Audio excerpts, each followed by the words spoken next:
YouTube and welcome back. EA released new content, so our 99s are Joe Sakic, Messier, and Stamkos. Sorry, wrong week. Actually, EA already leaked the next week's 99s. But this week they released Crosby, Ovechkin, and of course 99 overall Jagr. Also, we have new preseason cards as well, so today I will break that all down. And as always, guys, if you're new to the channel, please smash that like button and subscribe, because it's free, makes me smile, and help a lot with the YouTube algorithm. Before we go and look at this week's 99s and the content, EA not only released a wrong week on X, they also shared who is the mystery 99 for next week once we collect all the 87 overall MSPs. And it's no one else than Jason Robertson. I'm just so glad, and we will finally have a Jason Robertson who can skate. So if you didn't start to collect your 87 overall MSPs now, then this is the best time to do, because we know who is the 99, and I personally believe he will be a really great card. So content released yesterday, we have new 98 overall preseason cards, William Eklund and Jake Sanderson. Our 399 overall Gallery of Greats, Gretzky, Jagr. Was surprised about Crosby, was hoping then they will give us a defenseman, because Crosby already have a 99, like Quest to 99, his X Factor is 99. I was about to make his X Factor, but now I will make his Gallery of Greats 99 overall, and I will be happy to use Crosby. Maybe just because Crosby always plays just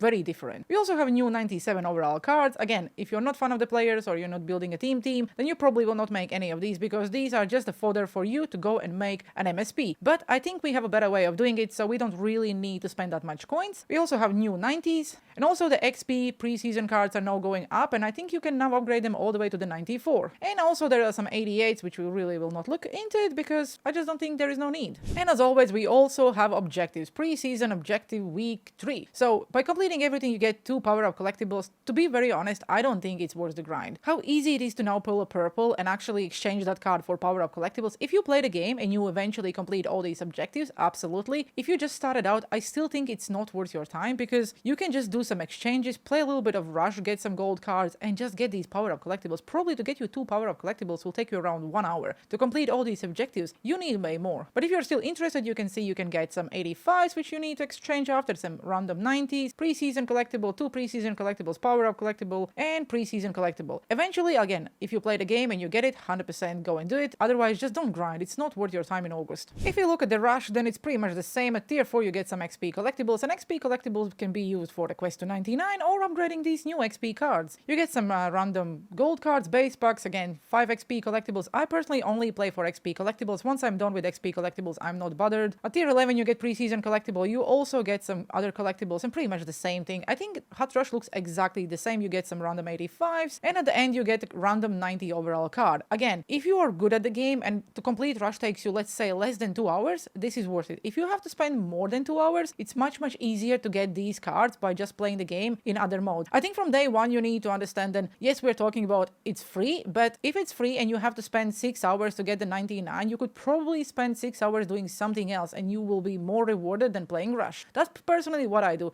I better spend 6 hours playing squad battles than Hot Rush, because, again, I'm not spending 6 hours, but let's say you would spend 6 hours, it's just not worth your time. And same as previous week, we also have the Mermaid, Jake Sanderson. By completing everything, you get some Prime Pack, Jumbo Premium Pack, preseason collectible, and power-up collectible. These are very easy. Everything is on pro difficulty, and the actual objective and the goal in these moments are really easy as well. So if you are just bored of playing anything else and you're watching your favorite streamer or a YouTube video, you can just play these moments, and it probably will take you around 1 hour to complete both. So you will end up with Prime Pack, Jumbo Premium Pack, preseason collectible, and power-up collectible. So you will still get something. And now when we saw this huge content drop yesterday, let's go and actually have a look at the cards. Like I said, Vince Dunn can now be upgraded to the 94. The card is getting much better. Still, at this point in the game, I don't think anyone really used these cards as far as they're not your favorite players. You can still get his X Factor, for example, and just upgrade it way more easier, because XP collectibles are a little bit more difficult to obtain than, let's say, power-up collectibles. If you still are choosing one of these players, I would still go after Sam Reinhardt, because his card looks much better, and that Make It Snappy is just OP ability. If you look at William Eklund, and if you upgrade it all the way to the 98, again, if you're a Sharks fan, and I'm 100% sure Sleeves is very happy now, you can get a really decent left-handed center. Probably I will not use him in the center because of his size, but in general, puck on string, tape to tape, beauty backhand, Make It Snappy, and elite edges. Really decent winger. 99 speed, 99 acceleration, the shooting is 99, the hands are 99, and in general, great card. Will I make it? Probably not, because the only cards I am currently targeting is the 99s, but if you're building a team, then there is no any reasons for you not to get this card, and we all know that Sharks really don't get a lot of love. And then the next MSP is Jake Sanderson. Again, 98 overall left-handed defenseman, quite a decent card because of his size. I think earlier in the game, a lot of people use his these lower overall cards as a left-handed defenseman, and he was great. Elite Aegis, Send It, Quick Pick, Shutdown, and Seeing Eye. Shutdown, Quick Pick is a really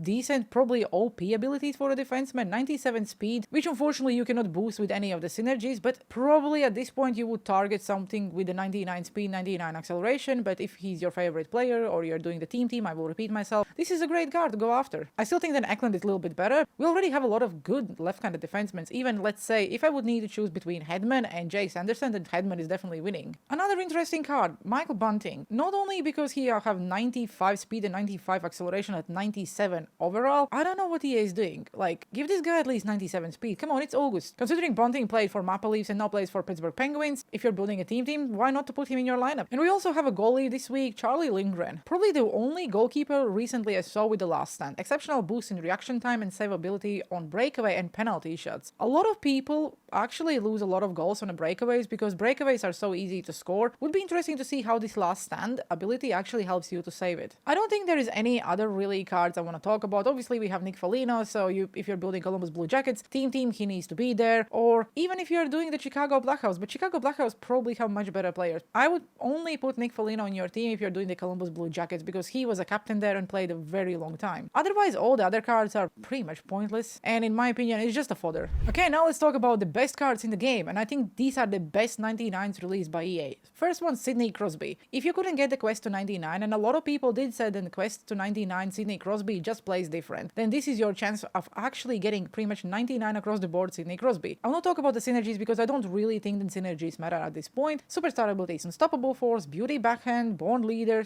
Big Tipper, Tape to Tape, and Elite Edges. Cannot wait when I will try this card out this week when I will be playing James. Hopefully he will help. I will use him in the center position because Sidney Crosby is just a center, and that Big Tipper will also make a difference. I will change my strategies and go with Crush the Net because a lot of players recently are getting Big Tipper, and I want to see if I activate Big Tipper on every single player and go with Crush the Net as my strategy for this weekend, will it help me to win more games? Who knows, but it's August and I just like to play a different way. Next one is Alex Ovechkin, one of the best MSPs we had early in the game. His 87 overall MSP was just so great and it was in everyone's lineup for a very long time, and we finally have a 99 speed Alex Ovechkin. That's just incredible. Puck on string, make it snappy, 1T of course. Wheels for Alex Ovechkin is just insane in my opinion. Elite Edges and Unstoppable Force. Another card I will 100% make and he will make my lineup. I'm planning to make all three and just put them as my first line for a weekend because what else can you do at this point? 99 across the board except the endurance, but I think you can boost the endurance with some of the synergies. Again, probably yes, probably no. I don't really care. Even if it's 93, I still love the card. Alex Ovechkin is definitely making my team, and if people are asking who to make, Jagr or Ovechkin, it depends who you need, right-handed winger or left-handed winger, because they both are incredible. And of course we have Jaromir Jagr, another card everyone pretty much made, and it was on everyone's lineup. I remember Iki saying that it was one of the best cards he tried all year long, and because of his size with the 99 speed, 99 pretty much everything except the endurance, he have better endurance than Ovechkin. That's quite wild in my opinion. But superstar abilities, close quarters, make it snappy, elite edges, tape to tape, ankle breaker, and unstoppable force. He is 100% making my lineup because I already made him. It was the first card I straight away made when the content was dropped because he's joining my New York Rangers team, and you will see that video tomorrow, and hopefully he will help me win the games. But in general, all these cards will be made, and I will now talk about how to actually make them and how much it would cost to make you 199. But one thing I want to look before we do that is Alex Ovechkin X Factor. A lot of people probably who was using Alex Ovechkin X Factor was waiting for that 99 upgrade. So let's see if his X Factor is actually worth to upgrade to 99, or we better go after his Gallery of Greats 99. Technically it's 99 across the board, but if you look at the card, endurance is only 86, and that's just a joke in my opinion. If you look at the abilities, Truculence, Relentless, Bakatia, Snipe, Close Quarters, and 1T. 1T would be great if you could actually score 1Ts. In my opinion, if you score a 1T, it's probably 1 out of 10 which actually goes in. It definitely makes sense why he have 1T as a zone ability, because that's the goals he's scoring the most, but I still would go after his Gallery of Greats because first of all the card art is insane and the stats are also better, and I have a feeling that his Gallery of Greats will play much better than his X Factor. But if you had his X Factor, let's say to the 97, 98, then I probably would just use Power Up Collectibles, upgrade him to the 99 and just use it. So to make a 99 Gallery of Greats, let's say Ovechkin, you need to trade in 2 97 overall preseason cards. If you look at the auction house, for example, they are really expensive in my opinion with this economy and how the game is playing at the moment. So first, you don't have like 10 million coins, don't go and buy, because there is much cheaper way of making these cards. And I will just tell you, you probably already know, but just in case you're watching this video on and you didn't know, there is much easier way of making a 97 overall card. Of course, you can always go the long way. You can trade in the 85s for an 88, then you trade in 88s for a 90 overall card, and then to get that 197, you have to trade in 4 90 overall cards, 188 overall preseason card, and 185 overall card. You can do this way if you have a lot of fodder and you pulled all of these cards in the packs, but I personally decided that I will not do that. And what I will do is, I'll go and make preseason collectibles. I will go and make Adrian Kempe, Joel Eriksson, Andrei Vasilevsky, Ryan O'Reilly, William Eklund, Jake Sanderson. Every card I will make twice, because I want to go and upgrade them. So I made Vasilevsky and Eriksson again, and we will go and upgrade them to the 97 overall. To do that, you need to upgrade 2 power-up collectibles, 2 power-up collectibles, 3 power-up collectibles. Basically, to get him all the way to the 97, you need 31 power-up collectible. And as we all know, 92s are currently going in the auction house for around 19k. So 1 power-up collectible will cost you around 2,700 coins, maybe? So without actually making these MSPs, to upgrade one of these MSPs to the 97 will cost you around 84k only. So you saw the price in the auction house, please don't do that. So let's just quickly go and upgrade. I have a lot of power-up collectibles and I'm trading in every single card I have. So I finished with Vasilevsky. Now I will go and do the same thing with Joe Eriksson, and I will upgrade his MSP all the way to the 97. Like I said, you only need 31 power-up collectible, and power-up collectibles are so easy to get. It is time-consuming, well, not gonna lie, it's easier to go and buy, but it's all about being smart in this game, isn't it? So now that I have 2 97 overall cards, I will send them to the collection, and I will go and trade them in for a 99 overall Sidney Crosby. So like I said, you can make 99 overall card basically by following this method for around 180k. Like that would be probably the maximum you would pay for these cards, even including making the actual MSPs. And why would you need to pay a lot if you can make a 99 overall pretty much everything across the board for less than 200k? So that's it, we have Sidney Crosby, and we will do that exact same thing to get Alex Ovechkin. The only thing is you can only make these cards twice. So for example, I did Adrian Kempe 2 times, so you can see I cannot make it again. Joel Eriksson, same. Andrei Vasilevsky, the same. So if I want to make, let's say, Ovechkin now, I will make these 2 again, and then next week I still can do it again. So the reason why EA is allowing us to do it twice is because every week you need 2 97 overall cards, and you can make 1 for the 99 we will get next week and 1 to upgrade